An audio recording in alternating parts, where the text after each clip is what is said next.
ভয়টা হলো ওইখানেই যে শেখ মুজিবের বউ হয়েছিল তার জামাইরে নিয়ে উপদেষ্টা বানাইছেন না, উপদেষ্টা বানাইছেন একটা। আজকে সংস্কৃতি, আজকে ইলিয়াস কাঞ্চন তার সাংস্কৃতিক অঙ্গনে বিশাল একটা অবদান। আজকের এই সড়ক নিরাপদ করার ব্যাপারে তার একটা বিশাল অবদান। এই ধরনের মানুষকে চোখে পড়ে না, এই ধরনের মানুষ চোখে পড়ে না। আর খুঁজবেন যায় যিনি ওই শেখ মুজিবের বউ হয়েছিল, অভিনয় করছে, তারে আইনা তার জামাইরে আইনা উপদেষ্টা করবেন, সেটা কি আন্দোলনের ফসল? এটা সত্যি একটা ব্যক্তি হিসাবে ইলিয়াস কাঞ্চন দীর্ঘদিন ধরে বলা চলে এককভাবে, তার কিছু সহযোগী ছাড়া এই ধরনের একটি আন্দোলন করে যাচ্ছেন, যেটা বাংলাদেশে খুবই প্রয়োজন। কিন্তু সরকারের পক্ষ থেকে বেসরকারিভাবে এই ব্যক্তিটার পাশে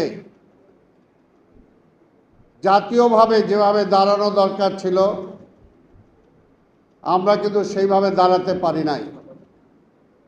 আজকে যতটুকু সে আন্দোলন করেছে বলা চলে অনেকটা একক তার প্রচেষ্টাই আজকে সারা বাংলাদেশে এই ধরনের একটি আন্দোলন তিনি গড়ে তুলেছেন। তার স্ত্রীকে তিনি হারিয়েছেন, নিজেও এক সময় সড়ক দুর্ঘটনায় আহত হয়ে পঙ্গু হতে বসেছিলেন। সেই সময় তার স্ত্রীর অনুপ্রেরণায়, তার স্ত্রীর সহযোগিতার কারণেই সেই পঙ্গুত্ব থেকে তিনি বেঁচেছেন। কিন্তু পরবর্তী পর্যায়ে তার নিজের সেই স্ত্রীকেই তিনি আর বাঁচাতে পারেন নাই। সেই স্মৃতি আঁকড়ে ধরে এই রাস্তাটাকে তিনি নিরাপদ করতে চেয়েছেন, কিন্তু এতগুলো বছর পরেও রাস্তাকে তিনি নিরাপদ করতে পারেন নাই। কারণ এই রাস্তা নিরাপদ করার জন্য যে সরকারের ব্যবস্থাপনা দরকার, এটা রাষ্ট্রের সামগ্রিকভাবে পরিকল্পনা ও চিন্তা করা দরকার। সরকারি ব্যবস্থাপনায় বা রাষ্ট্রীয় ব্যবস্থাপনায় সেই চিন্তা তো আসে নাই।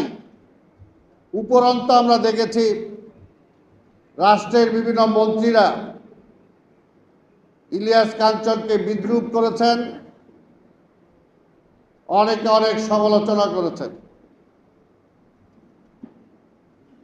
এটা আসলে খুবই লজ্জার ব্যাপার। একটা দেশ যদি নিরাপদ করতে হয়, তাহলে যেমনিভাবে রাজনৈতিক নিরাপদের জন্য একটি সরকারি নিরাপত্তা ব্যবস্থা প্রয়োজন, ঠিক সম্পূর্ণভাবে রাষ্ট্রটা যদি মানুষের জন্য নিরাপদ করতে হয়, তাহলে প্রত্যেকটা অঙ্গকে নিরাপদ করতে হবে। গত সরকারের আমলে আমরা বলেছি ফ্যাসিবাদ বিদায় হয়েছে। এই সড়ক দুর্ঘটনায় প্রতিদিন যত মানুষ মারা গিয়েছে,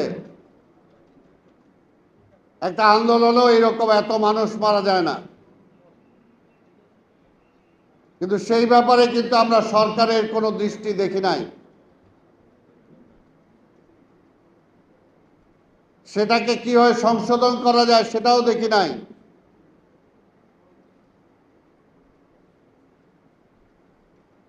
ড্রাইভারদেরকে যেভাবে ট্রেনিং দেওয়া দরকার বা সড়ক ব্যবস্থাপনায়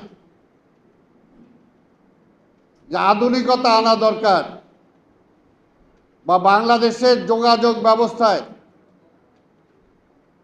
পানিপথ রেলপথকে ব্যবহার কমিয়ে শুধুমাত্র সড়ক পথের ব্যবহার যেভাবে হয়েছে বা এখনো হচ্ছে, সেটাকে কিন্তু আমরা কোনো রাষ্ট্রীয়ভাবে কোনো মাস্টার প্ল্যান আমরা দেখি নাই।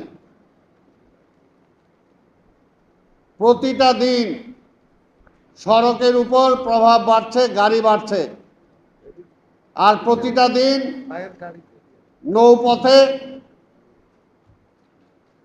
যাত্রী কমছে, নৌপথে লঞ্চ বলি, স্টিমার বলি, সেগুলো কমে আসছে। রেলপথকে যেভাবে আরও কার্যকর করা যায় সেদিকে সরকারের দৃষ্টি দিতে দেখি নাই। কিন্তু আমি একজন রাজনৈতিক কর্মী হিসাবে বিশ্বাস করি যে বাংলাদেশের যোগাযোগ ব্যবস্থায় সড়কের চেয়ে বেশি নৌপথে এবং রেলপথের উপরে দৃষ্টি বেশি দেওয়া দরকার। তাহলে যেমনি আমরা অ্যাক্সিডেন্ট কমাতে পারবো, ঠিক তেমনি পরিবেশকেও আমরা অনেকটা নিরাপদ করতে পারবো। কিন্তু সেই দিকে কিন্তু আমাদের দৃষ্টি নেই। কারণটা একটাই, এটা নূর কিছুটা বলেছে, আমিও বলতে চাই যে আজকে সড়কের কিন্তু কথাটা হলো এই, আসল জায়গায় ভূত বৈশা আছে, সেই ভূত না সরাইলে হবে না। আওয়ামী লীগের ভূত এখনো সব জায়গায় বৈশা আছে। তো আওয়ামী লীগের ভূতের কাঁধে ভর করে যদি আপনি পরিবর্তন করতে চান, সংস্কার করতে চান, তাহলে তারাই তো করতে দিবে না। শেখ হাসিনাকে যারা স্বৈরাচার বানাইছে, যারা কারিগর, সেই কারিগররা তো বিভিন্ন জায়গায় বসে আছে। মেশিন তো টিপ দেয় তাদের হাতে, বিভিন্ন জায়গায় পরিবর্তনও করেন না।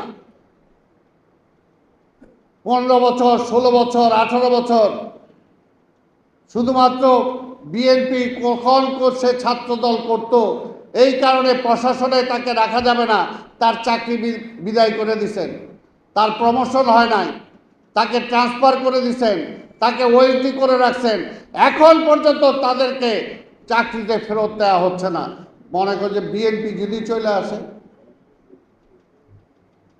এখানে একটা কথা মনে রাখতে হবে, হাসিনাও এরকম মনে করছিল ভোট দিলে বিএনপি জিতা যাব। হাসিনা নিজেই বলছে ভোট কার লেগে দেব, ওই তারেকরে ক্ষমতা আসার জন্য। আজকেও কিন্তু সেই ভূত থাকলে হবে না। বিএনপি এইভাবে ক্ষমতায় যাওয়ার জন্য বিশ্বাস করে না।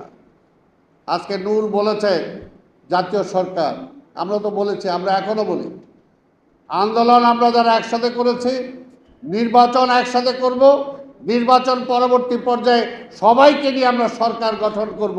বিএনপি কিন্তু সেই কথা বলেছে। আজকে যেটা বলল নূর, তাহলে করলেন না কেন 5 তারিখ? তাই সেই সমস্ত কথা না, এখন এটা অবশ্যই অন্তর্বর্তীকালীন সরকার যারা আছে আপনাদেরকে সঠিকভাবে দায়িত্ব পালন করতে হবে। কারণ আপনাদের পক্ষে আমরা আছি, আন্দোলনকারী, আমরা বিএনপি বলি, নূররা বলি, আজকে মান্না ভাই বলি, যারাই ছিল আন্দোলনে। তা আপনাদের ভয়টা কোথায়? ভয়টা তো ওইখানেই। ভয়টা হলো ওইখানেই যে শেখ মুজিবের বউ হয়েছিল, তার জামাইরে নিয়ে উপদেষ্টা বানাইছিলেন, বানাইছেন না? উপদেষ্টা বানাইছেন একটা। আজকে সংস্কৃতি, আজকে ইলিয়াস কাঞ্চন, তার সাংস্কৃতিক অঙ্গনে বিশাল একটা অবদান। আজকের এই সড়ক নিরাপদ করার ব্যাপারে তার একটা বিশাল অবদান। এই ধরনের মানুষকে চোখে পড়ে না, এই ধরনের মানুষ চোখে পড়ে না। আর খুঁজবেন যায় যিনি ওই শেখ মুজিবের বউ হয়েছিল, অভিনয় করছে, তারে আইনা, তার জামাই দেয় না উপদেষ্টা করবেন, সেটা কি আন্দোলনের ফসল? যারা আজকে সংস্কৃতিকে ধ্বংস করে দিছে, আজকে সিনেমার নায়ক সে ইলিয়াস কাঞ্চন, কিন্তু আজকে বাংলাদেশের সিনেমা কোথায়? আজকে আকাশ সংস্কৃতির মাধ্যমে বাংলাদেশের সংস্কৃতি শেষ, সেদিকে দৃষ্টি নাই। 1 জানুয়ারি 2024 চেঞ্জ টিভি পা রেখেছে সুরভিত 6 বছরে।